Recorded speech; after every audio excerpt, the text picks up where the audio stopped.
Hey folks, Ralph with Stray Lenses. In today's episode, also a not so fun one,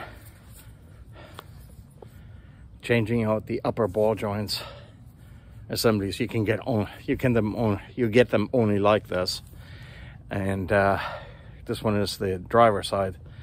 Believe it or not, that is just slightly easier to get to because you don't, on the passenger side there is the water tank in the way, battery, in order to get that bloody bolt. And speaking of bolt, there's more fun ahead. Hello folks, Ralph with Stray Lenses here. It should go without saying that any work that you're going to do on your own car is on your risk. I make these videos for folks who already know what they're doing. This is typically not done by novices. Some of the work can become a safety hazard if it's not done correctly. So please be careful. But this is really truly your work, your risk, you're on your own. That's all I gotta say as a disclaimer to the many videos that I post here, but especially the ones with the safety note. Take care and enjoy. Why it isn't so fun is because you can get to that nut pretty easily. On the other side, it's sitting right there. In the back you can see it. But what you can get to this nut relatively easy. What isn't so easy is you need to get to the bolt way down in there, and I can't even see it right now.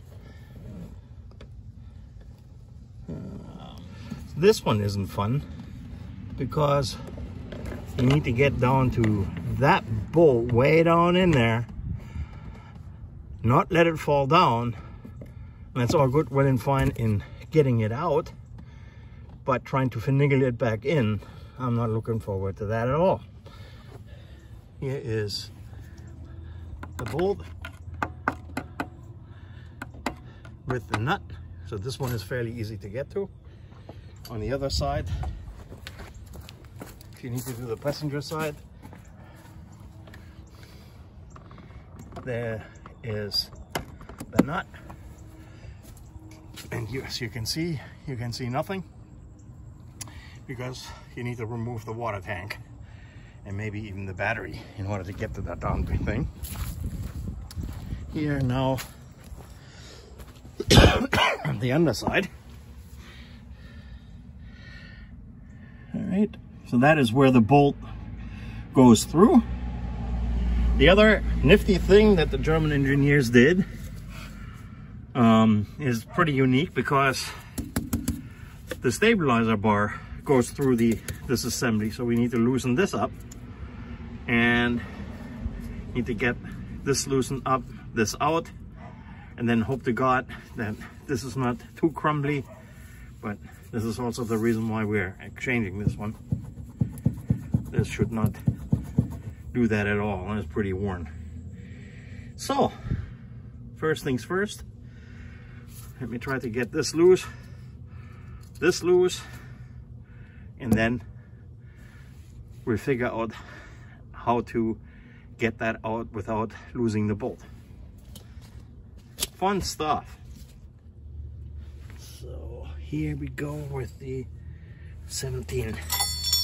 Let's see, should be a 17. Yeah, on the stabilizer bar. Looks like I already pre-loosened that one.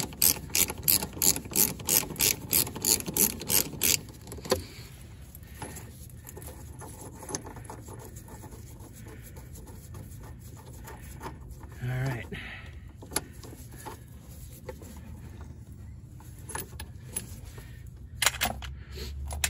So at least the first part came off, which is good.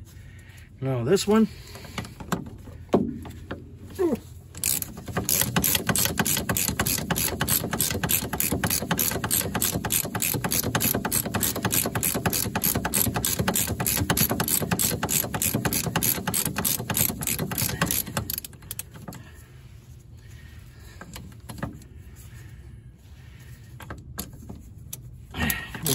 this on a little bit.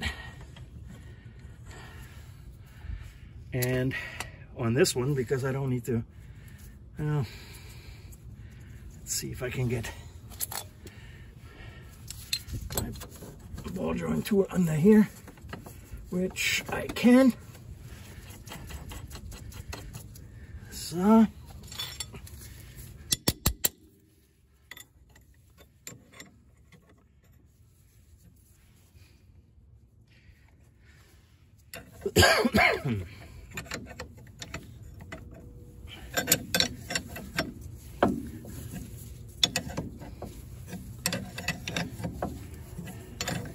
Here, the shock absorber is actually making sure that my whole assembly doesn't come apart and let the spring completely come out of the seat, because that would be a concern. There we go.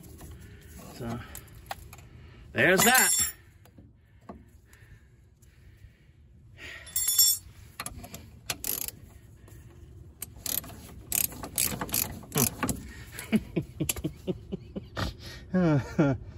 All right, that much for that.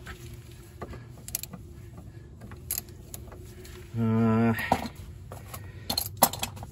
right, I got this loose. Now I need that one, and now I can focus on the screw up there to get that one out. Fortunately, these rubber donuts come out fairly easy, and these are in good shape. They come one like this. Whole assembly is in assembly to the end of this thing. My stabilizer bar. All right, so that's loose. Got everything loosened up, and well, wow, is that sucker worn. All right, so now I will focus my attention on loosening up the bolt ups in the engine compartment. So I've got a wrench on here. A ratchet one doesn't fit because of the hydraulic line, and this one is stuck all the way down there.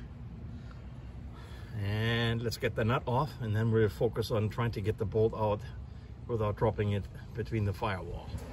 All right, so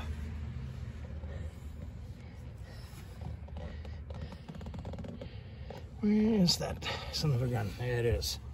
So I'm going to take my most universal tool, which is a tool for, it's really meant to just take the spark plug off of spark plugs, but I have abused it for many other uses, and this is one of them. I'm going to try retrieving the bolt out of there.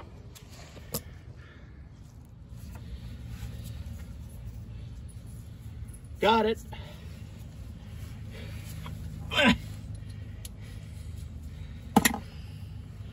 So, and now I can just take this thing out.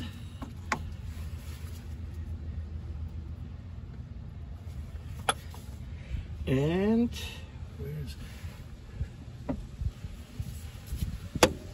put the new one back in,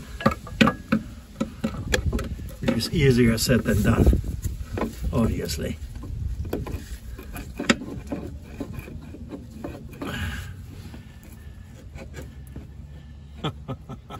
Because for starters, it's already a little wider than the new one, so this is going to be fun trying to put that bad boy back in.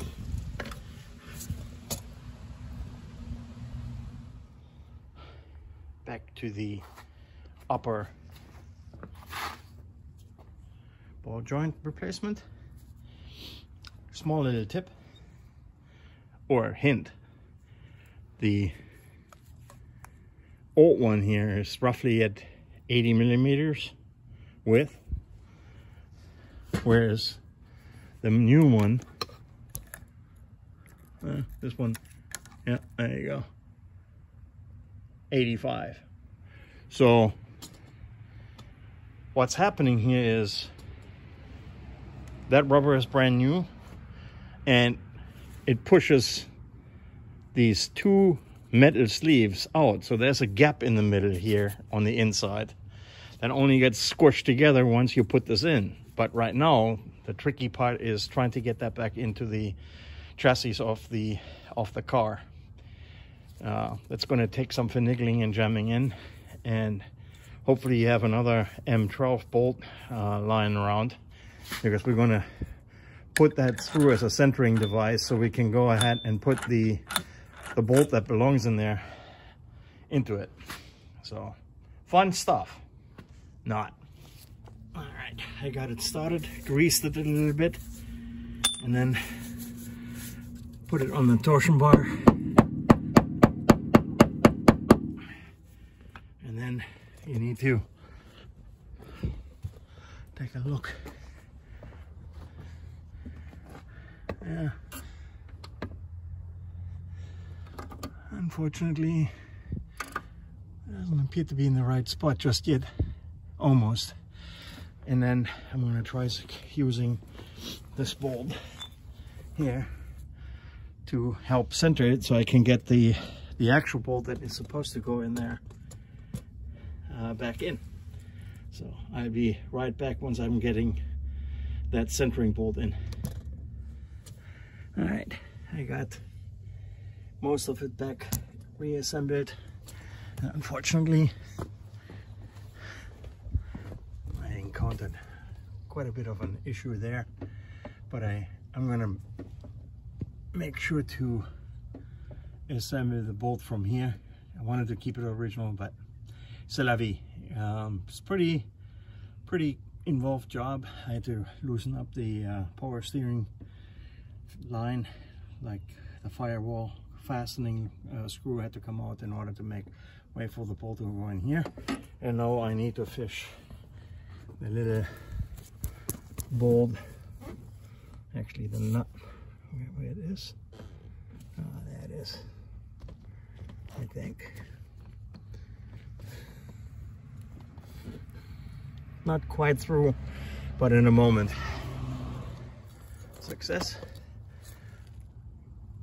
Got the bolt in, and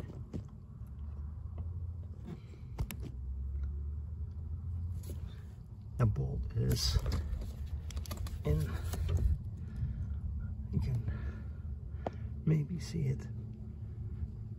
Yeah, there it is. So now I'm going to tighten this up snug, but not tight, because that's the other little trick. Now I can mount my upper ball joint.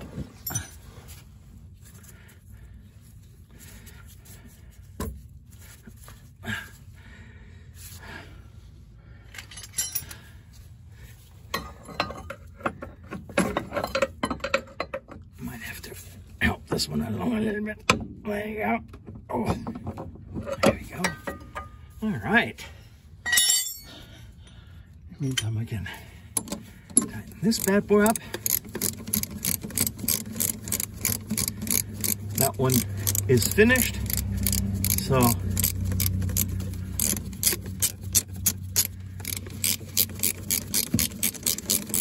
there you go.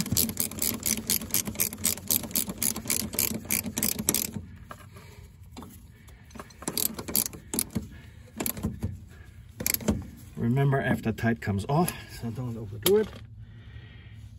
If I now remember where in the world I actually just put that stupid nut. Oh, there we go.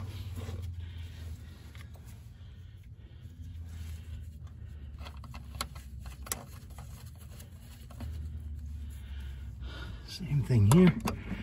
I may not have to have the end wrench. This one looks like it's gonna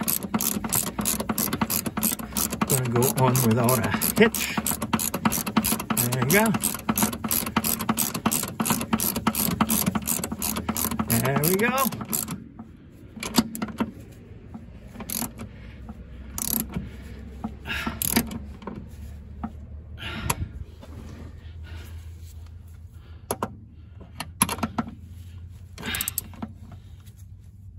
There we go.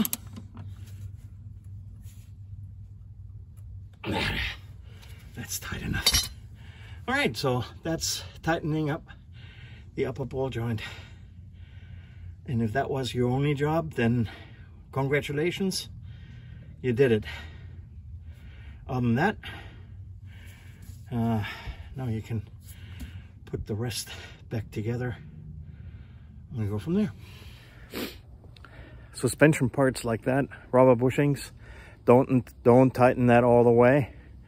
Snug it up, and then when the car is back on its wheels, then tighten those bushings up firm. Why? Because those rubber bushings are molded into place. So if you bolt this out with the suspension all the way out, you bolt it tight. When you put it down, you pre-stress the rubber off those bushings, and your car is going to sit higher that way. And usually in the front is not where you want that to begin with. Hello. But so snug it up once you have the bolt on there, hallelujah, and then go ahead and tighten it up once the car is back on the wheels.